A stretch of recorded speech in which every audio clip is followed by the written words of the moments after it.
꽃팡새입니다. 중학교 때 같은 반에 다니는 유청수라는 친구가 있습니다. 그의 집은 학교 가는 길에 있기 때문에 내가 먼저 나와서 늘 불러서 같이 학교를 다니고 그렇게 가까운 사이였습니다. 청수의 집안은 큰 제재소를 하기 때문에 집도 넓고 잘 사는 집이었습니다. 그렇게 해서 많은 것을 뉴스를 갖고 있습니다. 어느 날 학교를 끝나고 돌아올 때입니다. 용삼아, 너 텔레비전이라는 것이 뭔지 아니? 그때서 전혀 들어본 게 또 없었지 않습니까? 1950년입니다. 미국에는 텔레비전이라는 것이 있는데 그 안에 온갖 것이 다 들어있고 삼성 자산 다 판다 할지라도 텔레비전 한 대 못 산대. 그 이야기를 듣고 첫째는 놀라웠습니다. 그렇게 굉장한 것이 있구나.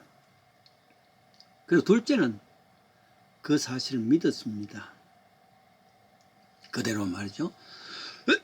죄송합니다.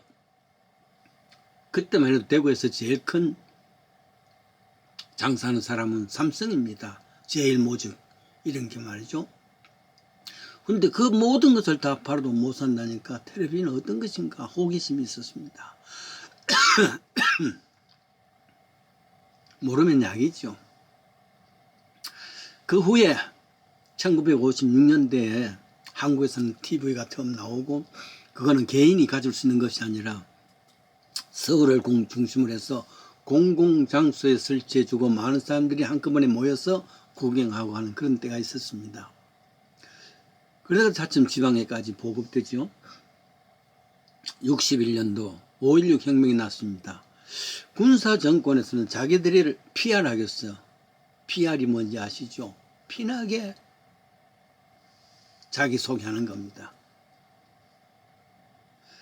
그렇게 PR을 하려 그러니까 제일 좋은 방법이 TV 시청입니다. TV로 사람들에게 혁명이 이런 것이고 우리가 뭐를 했고 이런 게 소개를 할 수 있단 말이에요.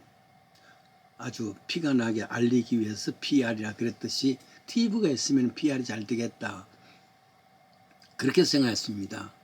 그런데 무엇보다도 중요한 것은 그렇게 하려니까 중계탑이 필요하단 말이죠. 온 나라에 산이 되어 있는데 그 산 때문에 이게 전파가 잘 갈 수가 없다는 건 알지 않습니까? 그래서 중계탑을 어디에 세울 것인가 이런 건 거의 전문가가 없었습니다. 혁명정부는 앞서가는 일본 NHK TV 방송국에다가 의뢰를 합니다.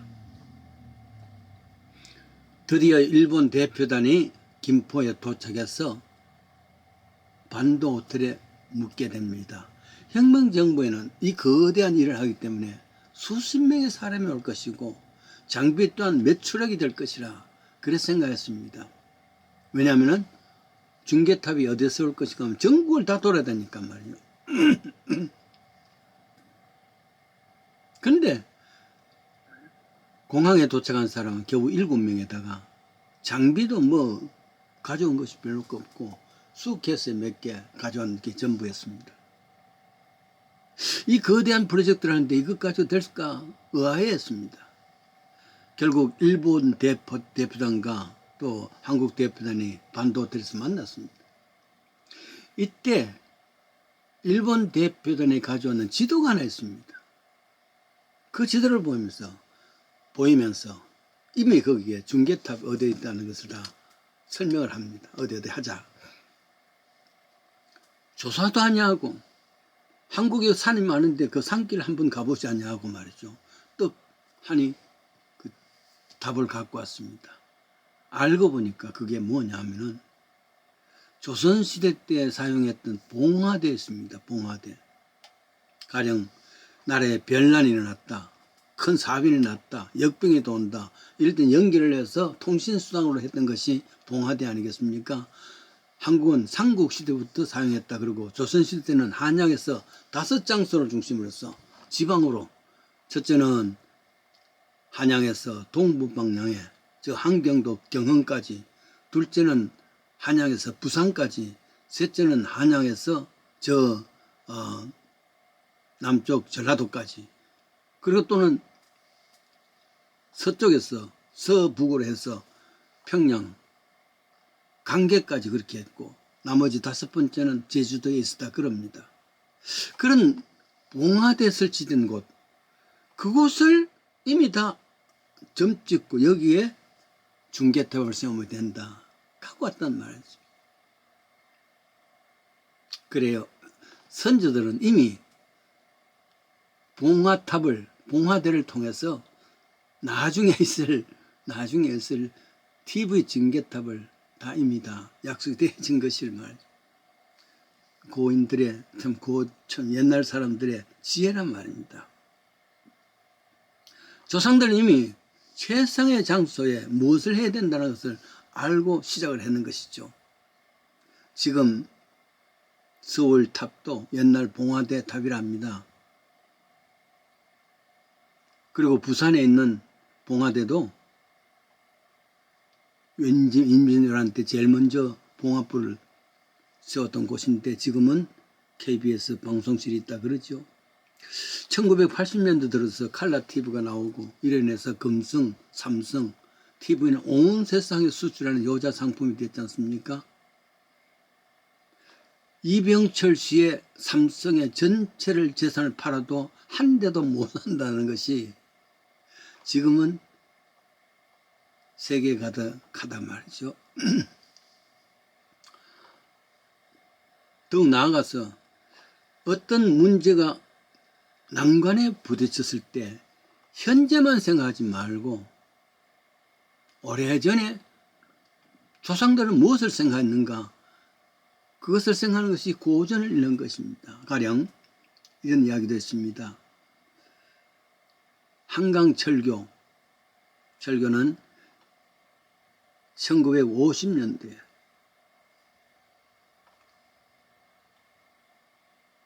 6.25 때 다 파괴됐습니다만은 이미 1900년대 일본 사람 기술로서 한 600m 되는 철교를 완성을 했습니다. 한국 전쟁의 폭판 뒤에 다시 1957년도에 완전 복구가 되었습니다. 그리고 1980년대쯤 돼서 이것으로서는 안 된다. 옆에 한강 다리를 하나 더 넣을 생각을 했습니다. 청량을 하기 위해서 물속에 들어가서 잠수들이 물속을 침범하는데 놀란 일이 있습니다. 제1철교를 일본 사람이 놓을 때 앞으로 틀림없이 제2철교가 필요하다.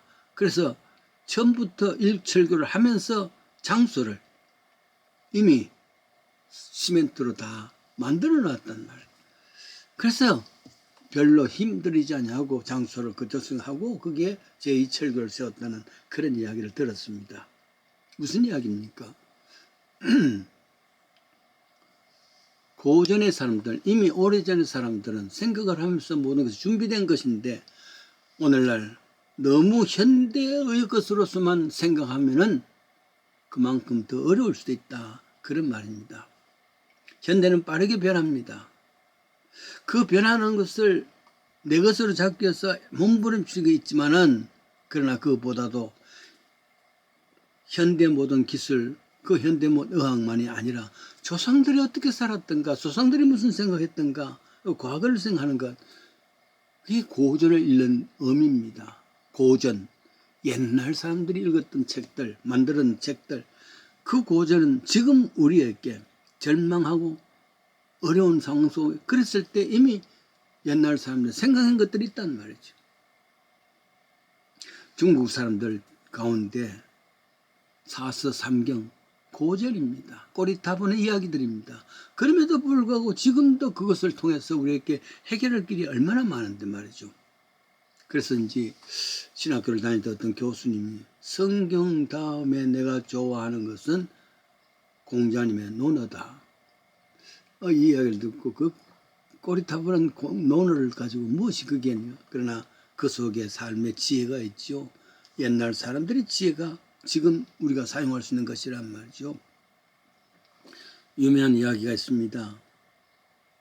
하이데거라는 실존 철학자, 독일의 실존 철학이죠. 존재와 시간, 너무 두꺼운 거 읽어도 무슨지 모릅니다, 사실은. 근데 이 사람이 뭐 책도 많이 저술했고 많은 책들을 또 삽입했을 거 아니겠습니까? 노자라는 사람, 중국 선인들, 도덕경은 아주 고전 중에 고전입니다. 그러나 얼마든지 8,000자 정도밖에 안 되는 짧은 책입니다. 그 책을 다 물론 번역한 거겠죠. 다 읽고 난 뒤에 깨달았습니다. 지금 여기는 내가 수많은 책을 지었고 여기 수많은 사람들의 참고 서적들이 있는데 다 쓸어버리고 이 책에 다 들어있는데 괜한 생각들을 복잡하게만 생각해 왔구나. 그런 유명한 이야기죠.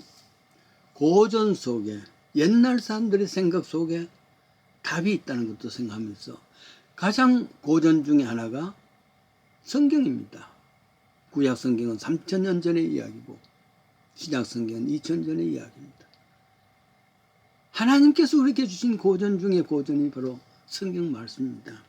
이 성경은 과거 글이 아니라 현재 우리가 살아가는 삶의 힘과 능력이 되는 고전 중에 고전, 하나님 주신 고전입니다. 열심히 읽고 이 현재를 잘 해결해 나갈 수 있는 복된 삶이 되기를 원합니다.